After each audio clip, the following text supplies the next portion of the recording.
Personal na ininspeksyon ni Pro Calabarzon Regional Director Police Brigadier General Jack L. Wangki ang mga evacuation center sa ilang bahagi ng Laguna kasunod ng epekto ng matinding pag-ulan at pagbaha.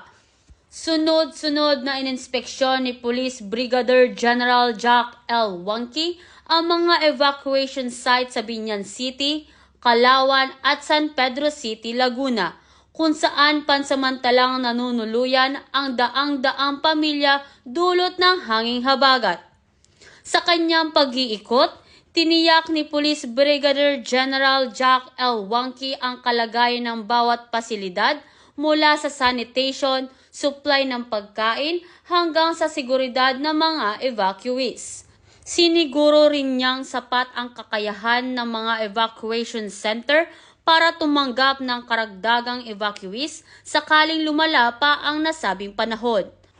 Bukod sa mga pasilidad, sinuri rin ni Police Brigadier General Jack L. Wangki ang estado at kahandaan ng mga pulis na nakadeploy sa mga apektadong lugar. Anya niya, mahalaga ang pagiging alerto at maagap ng mga awtoridad lalo na't patuloy ang banta ng masamang panahon. Nakipagpulong din si Police Brigadier General Jack L. Wangki sa mga opisyal ng lokal na pamahalaan upang pag-usapan ang mas pinatibay na koordinasyon sa relief efforts, kabilang dito ang tulong ng pulisya sa pamamahagi ng ayuda, evacuation support, traffic management at pagpapanatili ng kaayusan sa mga apektadong komunidad. Sa ngayon, patuloy ang pagbabantay ng mga awtoridad sa sitwasyon habang nakaalerto ang mga unit ng pulisya sa buong rehiyon para sa mas mabilis na pagresponde sa anumang pangangailangan ng ating komunidad.